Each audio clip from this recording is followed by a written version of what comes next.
안녕하십니까. 저는 올해 인천 지역에 응시하여 합격한 30대 유감암입니다.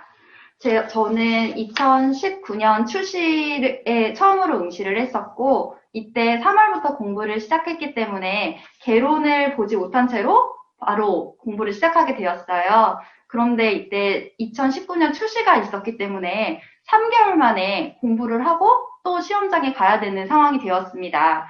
그래서 3개월 동안 출시에 가기 위해서 그냥 중요한 것들을 그냥 마구잡이로 외웠어요. 그래서 출시에 갔더니 물론 당연히 떨어졌고, 그래서 그렇게 하고 났더니 2019년 시험을 보러 갈 때 어려움이 많이 생겼습니다. 왜냐하면 초반부터 중요한 것만 그냥 외우는 습관이 들어서 2019년 시험에서도 당연히 떨어지게 되었습니다.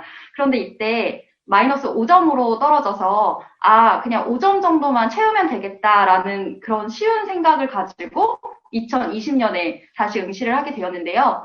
그때 제가 5점 정도만 채우면 된다는 생각으로 조금 더 안일하게 생각한 것이 있었어요. 그런데 동관 선생님을 만나고 1월부터 이제 시험지를 다시 뒤적여서 분석을 하게 됩니다. 그래서 분석을 할 때 내가 이걸 왜 틀렸지? 왜 어떻게 맞았지? 이런 것들을 다 꼼꼼히 생각하면서 다시 써내려 가기 시작하였습니다. 그래서 그때는 이제 시험장으로 돌아간 기분을 내서 내가 이때 왜 이 답을 썼는지를 정확하게 분석하는 습관을 들였습니다. 그래서 그것을 적어놓고 계속 반복하여 보기도 하였습니다.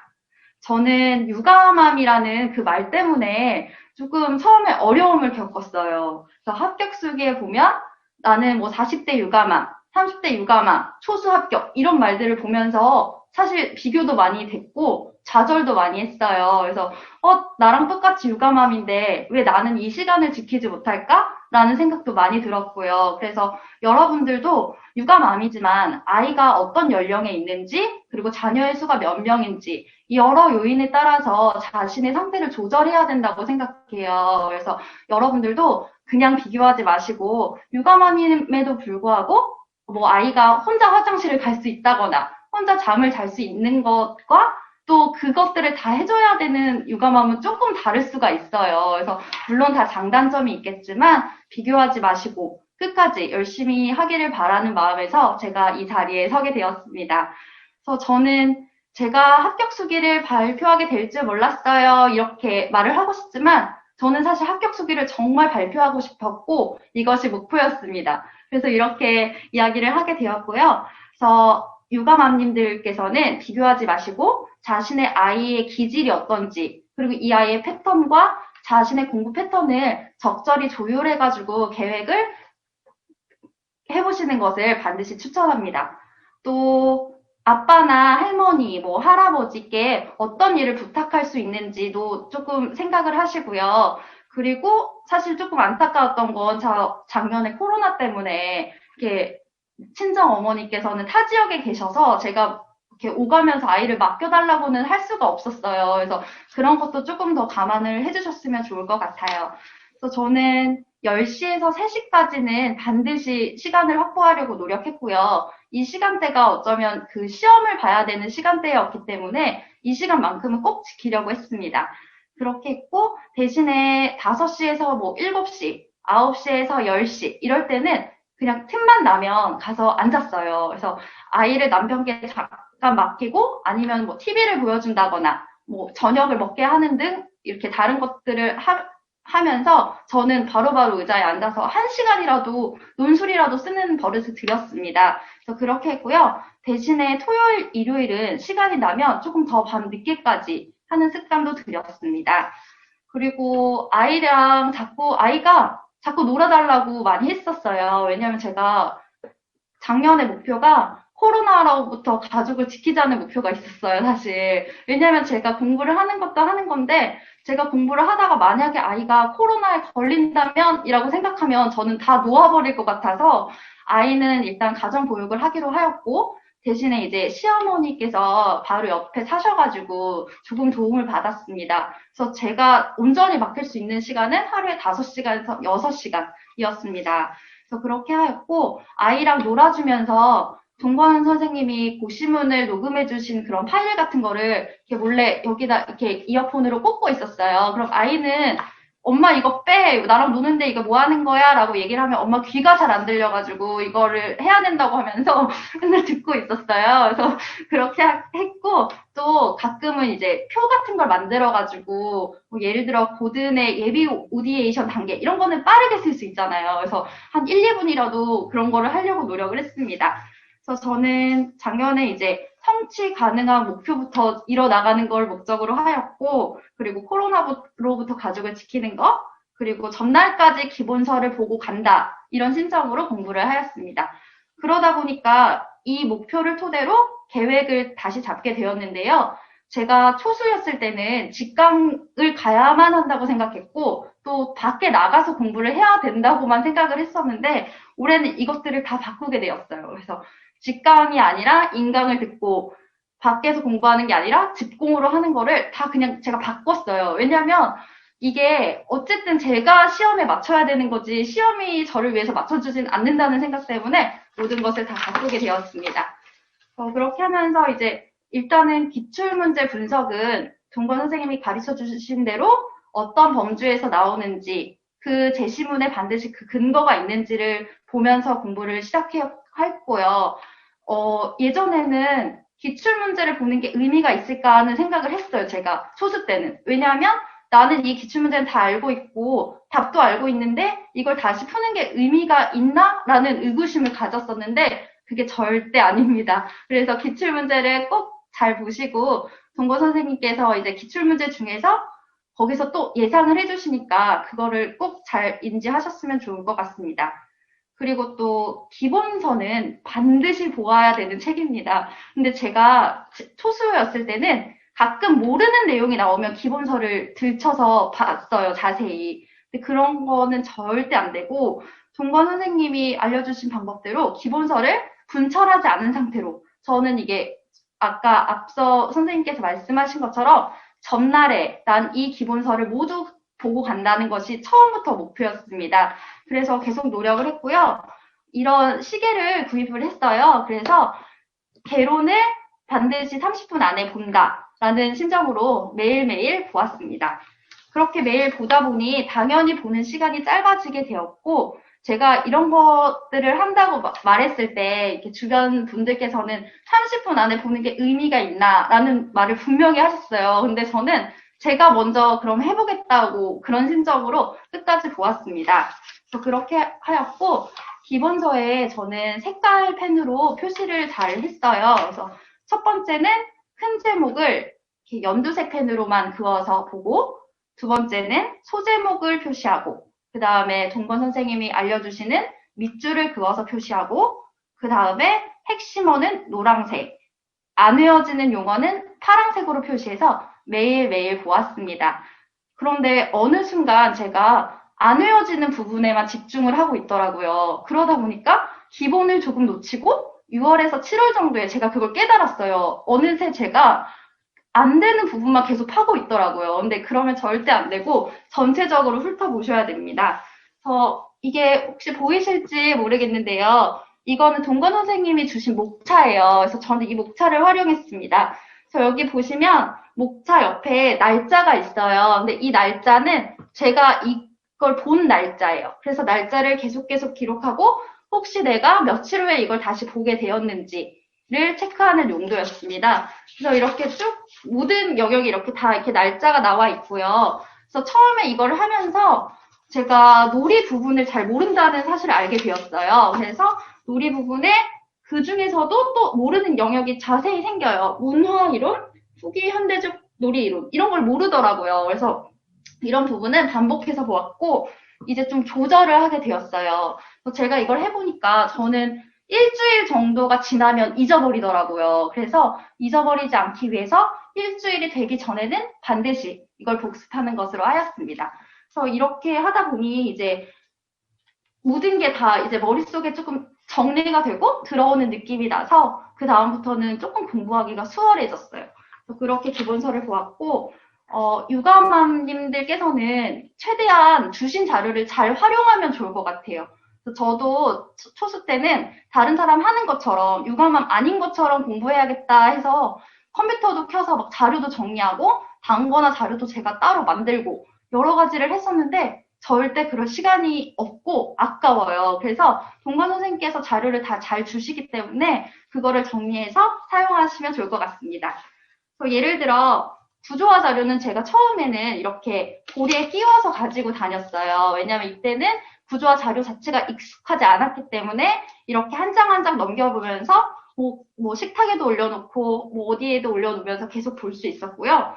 한 이제 6월쯤 되니까 익숙해졌잖아요. 그래서 이렇게 네 쪽으로 나눠서 인쇄한 뒤에 여기다가 이제 쓰기 시작했어요. 간단한 그 키워드들을. 왜냐하면 어쨌든 서답형에서는 이 키워드가 없으면 채점이 안 될 거라는 생각 때문에 여기다 반드시 키워드를 쓰고 그게 맞게 들어갔는지 그렇게 확인을 했습니다. 그리고 또 마지막에는 이렇게 두 쪽으로 뽑아서 이건 제가 시험장에 가져간 거예요. 그래서 이렇게 보시면 중요한 것들을 다 표시했고 아까 제가 말씀드렸던 그 색깔들 여기 똑같이 돼 있어요. 그래서 여기에서 보면 파란색 안 외워지는 용어고 노란색 중요한 용어예요. 그래서 이렇게 다 표시가 되어 있었고 정말 여기서 시험이 다 나왔어요. 그래서 보시면 여기 제가 특히나 초록색으로 표시한 부분이 있었는데 그 부분은 바로 제가 헷갈리는 부분이었어요. 그래서 그때 아직도 생각나는데 제가 쉬는 시간에 그 반성적 사고의 수준을 마지막까지 봤거든요. 근데 그게 딱 시험에 나온 거예요. 그래서 되게 반갑기도 하고 그때 이쌤 절 받으세요. 혼자 그런 심정으로 시험을 풀었습니다. 그래서 그렇게 했고요. 저는 또 진도별 모의고사 이것도 이제 반복을 해야 된다는 생각을 처음에는 못했는데 진도별 모의고사도 반복하지 않으면 결국 잊어버리게 되더라고요. 그래서 이렇게 기름 종이를 붙여가지고 두세 번 정도 다시 풀었습니다. 기름 종이를 붙인 이유는 이거를 좀 깨끗하게 본다고 눈으로만 보면 제 지문에 있는 근거를 제대로 찾을 수가 없어요. 그래서 이렇게 기름 종이를 붙여가지고 여러 번 푸는 것으로 반복하였습니다. 근데 아마 이쯤 되면은 저걸 다 하는데 시간이 많이 걸릴 텐데 라는 생각이 드실 텐데요. 그렇기 때문에 또 전략을 세워야 됩니다. 그래서 자기가 잘 알고 있고 이미 충분히 아는 것은 조금 빠른 시간 내에 넘어가도 좋고요. 대신에 반복하여 틀린다거나 하는 부분은 정말 열심히 약간 판다고 말하듯이 그 부분은 깊숙하게 공부를 할 수 있도록 하면 좋을 것 같습니다.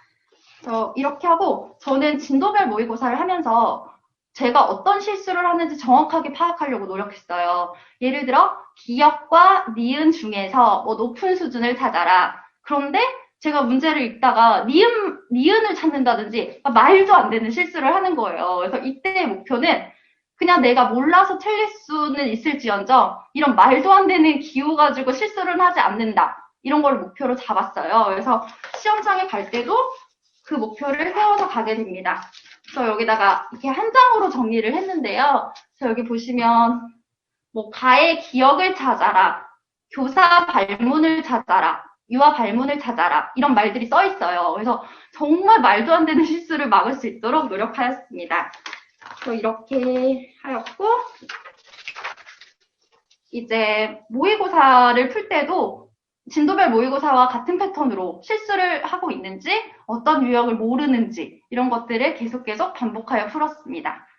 그리고 이제 시험 7일에서 한 10일 정도 됐을 때는 그냥 이쌤이 예측한 대로 나올 거고 나는 그렇게 나오면 이렇게 답을 쓰겠다라는 심정으로 임했어요. 그래서 예전에는 초수 때는 시험장에 가면 뭐 나올까? 이런 기대도 되고 여러 가지 내가 아는 거 나오겠지. 그럼 나 당연히 쓸 수 있겠지. 라는 말도 안 되는 생각들을 했었는데 이번에는 난 반성적 사고의 수준에서 비판적 수준이 나오면 이렇게 쓸 거야. 라는 게 아예 준비가 된 상태로 갔어요. 그래서 그렇게 갔고 심지어는 시험 시작 전에 나는 어떤 행동을 할 거고 1교시가 끝난 후에 화장실에 갈 건데 난 구조화 자료를 가져갈 거야. 이런 것까지 다 생각을 해놓은 상태로 간 거예요. 그래서 그랬고 특히 저는 이제 마스크를 쓰니까 두통이 생기더라고요. 그래서 그런 거를 좀 생각하면서 쉬는 시간에는 그 휴대용 산소가 있어요. 그래서 그거를 창문가에 가서 살짝 마셨어요. 그렇게 하고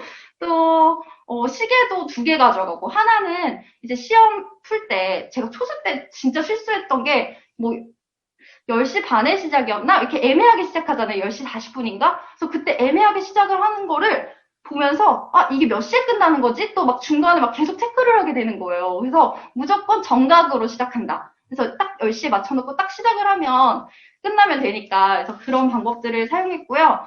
그리고 이때는 진짜 컨디션을 많이 조절하려고 노력했어요. 그래서 그냥 깊은 생각하고 어차피 나는 이번에 될 거고, 그리고 이쌤이 말씀하신 대로 딱 들어가가지고, 사람들을 이렇게 한번 이렇게 쭉 보면서, 아, 여러분 미안해요. 제가 올해는 진짜 가야 돼가지고, 갈게요.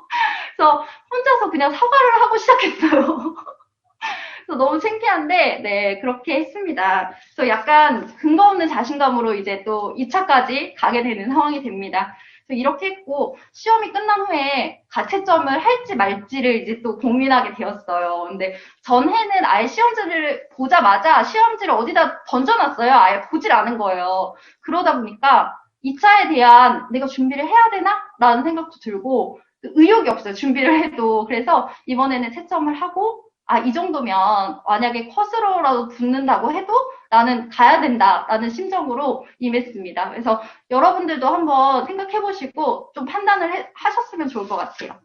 저 2차는 또 이렇게 준비를 하는데 저는 아이가 있다 보니까 이게 공식적으로 오늘은 내가 스터디 모임이 있어서 나가야 돼라는 이런 공식적인 말들이면 이제 가족들이 허용을 하지만 그런 게 아니라 그런 게 없으면은 그냥 그럼 이따 밤에 하면 되지 않아? 라는 식으로 이제 가족들도 그런 생각을 좀 하고 저도 그렇게 돼요. 막상 아이가 또 막 가지 마, 같이 놀자 이러면은 제가 또 무너지거든요. 그래서 스터디를 꼭 해야겠다고 생각했고 그래서 이쌤 수업 조교 그 모집한다고 해서 바로 지원을 했어요. 그래서 그렇게 했고 또 저는 조금 특이했던 점이 원래는 스터디를 해가지고 이렇게 같은 2차를 준비하는 사람들과 해야 되는데 저는 온라인 스터디를 했고 줌을 이용해서 하는데 대신에 주변의 합격생들을 이용했어요. 왜냐하면은 이게 같은 수준에서 서로 조언을 하는 데는 좀 한계가 있다고 생각해서 최대한 합격생들한테 물어서 그러면 이제 뭐 개선 방안도 좀 더 제안을 해주고 하기 때문에 그런 방법을 이용했습니다. 대신에 합격생들마다 다 수업을 보는 시선이 달라요. 그래서 누가 봤을 때는 저한테 그 부분이 좋다고 하지만 어떤 사람이 봤을 때 난 이런 흐름은 좀 이상한 것 같아라고 얘기를 하기 때문에 그걸 이제 정확하게 판단해서 들을 수 있어야 됩니다. 그래서 그렇게 하였고요. 그리고 또 이때 멘탈 관리가 정말 중요한데 다들 이제 합격생들이 멘탈 관리가 중요한 거야 라고만 말했지 제가 멘탈 관리를 어떻게 해야 되는지는 사실 몰랐어요. 그래서 멘탈 관리는 하루는 또 울기도 해요. 왜냐면 떨어질까봐. 그리고 하루는 또 웃어요. 또 수업이 너무 잘 되고 재밌는 것 같아서. 그러다 또 다시 울어요. 왜냐면은 제가 수업을 구상한 대로 했는데 뭔가 이상해. 막 그런 느낌이 나가지고 울다 웃다 다시 울다 이게 막 바닥을 치더라고요 감정이. 그러다가 이제 김혜경 교수님을 만나가지고 조금 안정을 정말로 찾게 됐어요. 왜냐면 교수님께서는 그러니까 제가 문제라고 생각하는 것들을 다 말씀드렸고 교수님께서 보시더니 저의 문제는 잘하려고 너무 애를 쓰는 거예요. 그러니까 그게 당연히 열심히 하고 잘하는 거 맞는데 그게 아니라 저는 마치 무슨 교사들한테 시범 수업을 보여주는 것처럼 잘하려고 하다 보니 이상한 흐름으로 가는 거예요. 창의적인 거라고 볼 수도 있지만 시험에서는 그닥 필요 없는 그런 흐름으로 흘러가고 있었던 거예요. 그래서 그런 것들을 잘 잡아서 네, 멘탈 관리를 좀 할 수 있었습니다. 근데 이때는 사실 저만의 감정을 추스리기도 힘들기 때문에 아이가 옆에 있으면 너무 사실 이러면 안 되지만 좀 화가 나요. 그렇기 때문에 이때는 최대한 조금 도움을 받을 수 있으면 아이를 맡기도록 하고 대신 저는 이제 한 5시에서 6시에서 잠잘 때까지는 봤어요. 그래서 그렇게 좀 시간을 조절하시는 것도 좋을 것 같아요. 그리고 저는 일단 육아맘은 체력을 다 소진해버리면 다시 회복할 시간이 없어요. 그냥 하루 정도 자고 일어나면 될 것 같은데 그 하루를 자는 걸 온전히 허용해주지 않거든요. 그래서 저는 최대한 좀 몸을 사리면서 그 시간을 지키면서 아이를 보려고 노력했습니다. 그리고 이때 그렇기 때문에 영양제를 많이 먹었고요. 커피는 잘 안 먹었어요. 커피를 마시면 결국 몸에 다 쌓여서 나중에 피로해질 거라고 생각했기 때문에 네, 커피는 마시지 않았고 또 1차 시험이 끝나자마자 바로 한의원에 갔어요. 그래서 한의원에 가서 최대한 다 넣어서 몸을 회복할 수 있게 도와달라 해서 한약을 2달 먹었습니다. 그래서 그런 방법을 썼고요. 그리고 이제 면접에서는 여기선 진짜 진심이 중요한 것 같아요. 이동원 선생님께서도 말씀하셨는데, 그냥 단순히 답을 외워서 답한다거나, 뭐 자기 생각에도 없는 것들을 말하면, 그건 분명히 드러난다고 생각해요. 뭐 눈빛이나 말투에서. 그렇기 때문에, 그걸 다시 한번 자기가 생각하고, 내가 교사로서 이런 마인드를 가지고 있는지, 현장에서 하고 싶다고 말하는데, 그게 진짜 하고 싶은 건지, 다시 한번 생각해 보시길 바랍니다. 그래서 그렇게 하시면 되고, 이쌤이 기출문제에서 이렇게 막 다루시면서 교사상이 중요하다고 말씀하셨어요. 그런데, 네, 교사상이 정말로 시험 문제에서 그렇게 보실 때도 교사상이 중요하구나 하고 넘어가시면 안 되고, 교사상이 중요한데 나는 어떤 교사상을 가지고 있고, 이 문제는 어떤 식으로 바꿔서 출제가 될 수 있는지를 분석하시면 좋을 것 같아요. 그래서 인천도 이제 면접이 되게 어렵다고 다들 말씀을 하시더라고요. 근데 보니까 결국 묻는 건 교사상인데 여러 방법을 이용하는 것 같다는 느낌이 들었어요. 올해도 시를 이용해서 물어봤었거든요. 그래서 그런 것들을 잘 생각하시면 좋을 것 같습니다. 그리고 마지막으로 이제 시험 가기 일주일 전쯤에 대해서 김혜경 교수님이랑 이야기를 하면서 물론 개별지도반이 이제는 없어져가지고 조금 아쉽지만 그때 하신 말씀이 이제 긴장해서 어떤 실수도 하면 안 된다고 말씀하셨어요. 그래서 그 말을 듣는데 저는 어떤 실수를 했냐면 긴장을 하니까 구상지를 자꾸 보는 거예요.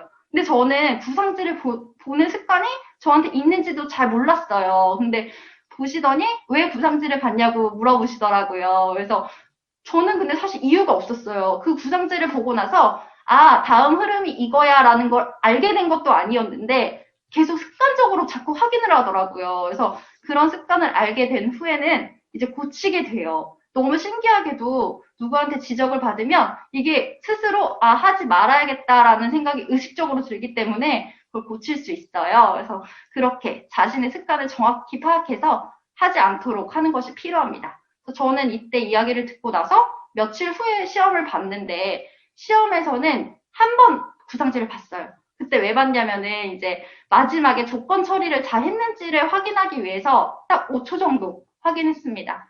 그래서 그렇게 자신의 습관을 정확하게 파악하고 그리고 가장 중요한 건 자신감을 가지라고 말하잖아요. 그래서 정말 중요해요. 그러니까 눈은 웃고 있으면서 말은 정확하게 하고 뭔가 나를 안 뽑으면 안 될 것이다. 그런 그런 심정으로 임하시면 됩니다. 그리고 들어가시면 물론 저도 합격 수기에서 많이 봤는데 뭐 면접관님들이 뭐 웃어주신다, 뭐 끄덕이신다, 무표정이다, 뭐 여러 가지 말들이 많은데 그런 거는 아무것도 신경 쓰지 마세요. 그냥 나는 여기에서 오늘 하고 싶은 말을 다 하고 가겠다라는 심정으로 그런 거는 보지 마시고 끝까지 하시면 돼요. 그래서 그렇게 하셨으면 좋을 것 같습니다.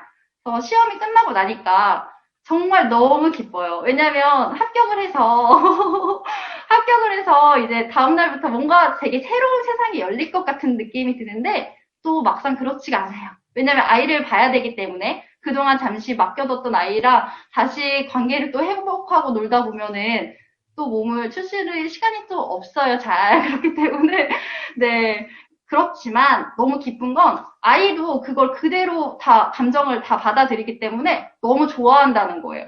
그래서 그동안 뭐 같이 밥을 잘 못 먹었던 거, 뭐 그런 것들을 다 보상하는 느낌이고 아이도 너무 기분이 좋대요. 그래서 저는 말도 안 되는 파티를 계속했거든요. 뭐 첫 발령 기념 파티, 합격 파티, 오늘은 첫 출근 기념 파티, 계속 파티 연속인 거예요. 그러니까 아이가 이제 왜 나한테는 관심이 없고 자꾸 엄마 파티만 하냐, 뭐 이런 말도 하거든요. 그럴 정도로 같이 이제 행복한 시간을 보낼 수 있어서 너무 좋고, 그리고 또 저도 이제 엄마의 역할을 하면서 아이랑 지낼 수 있다는 게 너무 기쁘고, 교사로서도 제 권리를 보장받으면서 일할 수 있다는 게 너무 기뻐요. 그래서 여러분들도 끝까지 포기하지 마시고, 특히나 육아를 하시는 분들은 결국에 아이 시간을 뺏어서 제가 쓰는 거잖아요. 그렇기 때문에 마지막엔 이제 그걸 돌려줘야 된다고 생각해요. 아이에게도. 그래서 아이가 걸림돌이 되거나 아니면 아이가 아이에게 뺏은 시간이 희생이 되는 게 아니라 반드시 합격이라는 보상으로 돌려줄 수 있도록 노력하셨으면 좋겠습니다.